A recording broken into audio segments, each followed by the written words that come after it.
Eu tento explorar novos caminhos com os meios tradicionais da pintura, que são as tintas.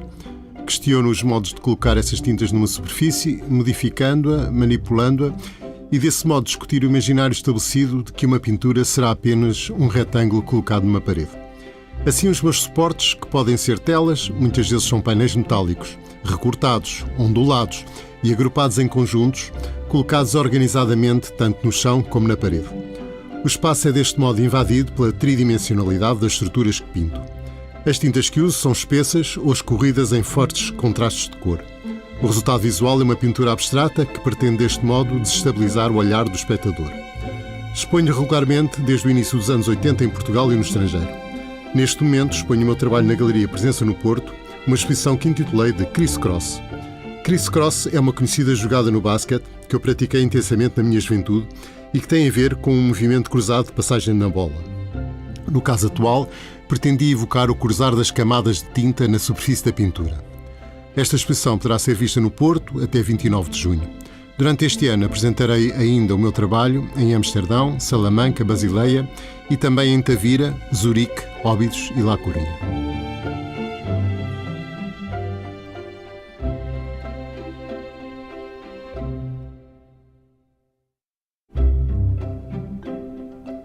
No passado dia 25 de abril foi inaugurado em Bragança o Centro de Fotografia Georges Dussault, com uma exposição de fotografias doadas por este artista à cidade de Bragança.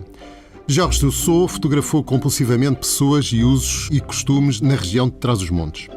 Percorrendo desde 1980, ano em que visitou Portugal pela primeira vez, cidades, aldeias, quintas e campos, foi registando com o seu olhar meticuloso, mas ao mesmo tempo criativo, os diferentes modos de estar e de fazer das nossas gentes. Georges Dussault conheceu Miguel Torga, que o impressionou como homem e escritor. Em 1984 foi editado o livro de fotografias Trás-os-Montes, com texto do escritor.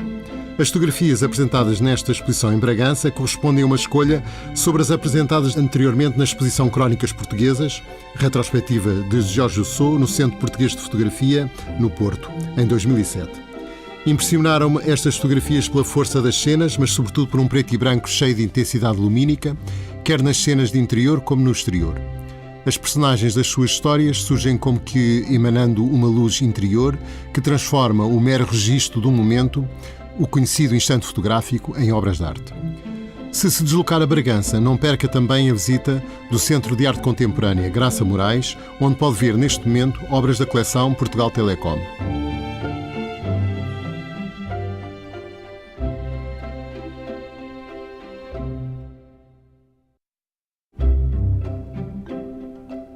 Hoje refiro um livro especial para mim. O seu autor, João Miguel Fernandes Jorge, refere no início tratar-se de um diário escrito entre outubro de 2013 e outubro de 2004, iniciado no dia em que começou a escolher obras para uma minha exposição individual. Mas que diário? 1001 histórias surgem da caneta do João Miguel, sobre arte, sobre inventados personagens, sobre amigos e conhecidos, sobre o seu olhar ou o deambular pela cidade. Para mim atinge níveis de intensidade e reflexão que me impedem de dizer que consegui acabar de o ler, pois a ele retorno sempre, deparando com caminhos novos a explorar. Retenho uma sua frase. Será que o trabalho da escrita e de qualquer outra arte não é mais do que uma espera? Que muito devagar se vai servindo a partir do pensar a sua realização?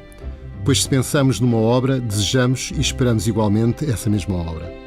O João Miguel pediu-me que fizesse desenhos para acompanhar o seu texto. Combinámos então um modo particular de funcionar. Ele enviava-me o que ia escrevendo e eu o que ia desenhando. Trocámos ideias, isto é, conversámos em línguas diferentes, mas com pleno entendimento por ambos.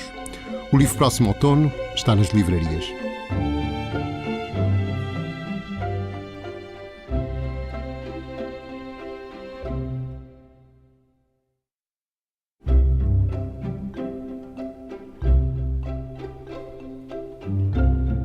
A Casa-Museu Anastácio Gonçalves foi mandada construir pelo pintor José Malhoa em 1905.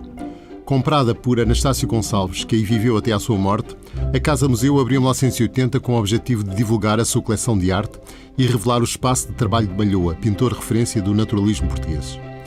Nesta coleção encontra-se a pintura O Fauno, atribuída ao pintor barroco flamengo Jacob Jordaens, que foi contemporâneo de Rubens e Van Dyck.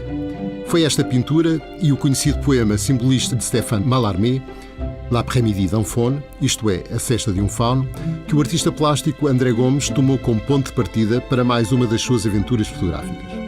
Na cesta de um fauno, Mallarmé apresenta-nos um fauno que discorre sobre os seus sensuais encontros com as ninfas. André Gomes convoca o mito de Pan para o cruzar com o texto de Mallarmé. O resultado é uma série de 20 fotografias, antecedidas por um outro conjunto que poderia referir como um prelúdio para a desenfreada proliferação de imagens que o artista criou. Manipulando subtilmente a sobreposição de ambientes arcadianos de floresta, sensuais corpos que se entrelaçam e um portentoso fauno, André Gomes constrói não só uma nova cesta de um fauno, como um sonho para todos nós. A cesta de um fauno pode ser vista até 18 de setembro na Casa Museu Anastácio Gonçalves.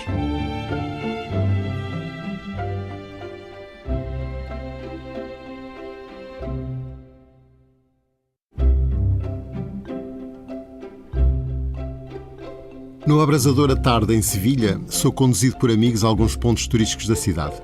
Inesperadamente, tive aquela sensação de já visto, já ter estado naquele local, mas não conseguia determinar em que circunstâncias. Foi nesse momento que alguém falou em Lourenço da Arábia e tudo se tornou claro. Encontrava-me assim no Parque Maria Luísa, Praça das Américas, mas na realidade estava diante do Clube de Oficiais do Cairo, onde recusaram a Lawrence uma bebida depois da travessia do deserto. Com 44 graus à sombra, imaginei-me de facto num distante Cairo que nunca visitei. Dia especial esse em Sevilha, com o cérebro dilatado pelo calor, revi em curtos flashes o filme que assistira pela primeira vez numa daquelas sessões especiais do já não existente Cinema Monumental de Lisboa. Lourenço da Arábia é um filme por demais conhecido. Realizado em 62 pelo inglês David Lean, falecido em 1991, transporta-nos para a imensidão do deserto, com cenários naturais grandiosos e cenas de pormenor decorativo extremo. O filme tem a sua história e respectivas curiosidades, basta ir ver na internet. Vivi esta última versão, com a duração dos originais 222 minutos, de um modo eminentemente visual. O argumento, situado no início do século passado, não deixa de nos fazer repensar a atual situação da crise social e política no Médio Oriente.